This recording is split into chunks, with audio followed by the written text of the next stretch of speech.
This Jordanian sniper opting to go barrel down with his rifle.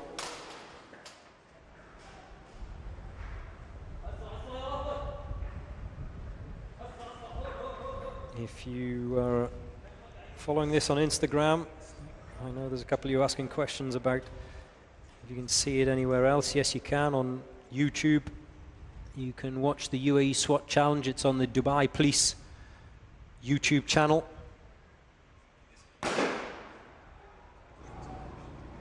And if you want to watch on Instagram, it's called the UAE SWAT challenge.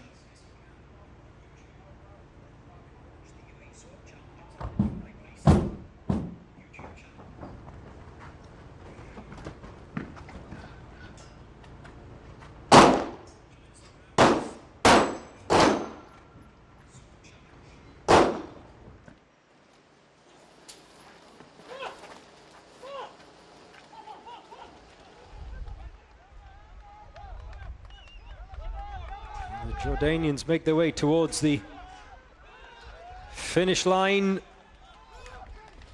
and that's 119 dead.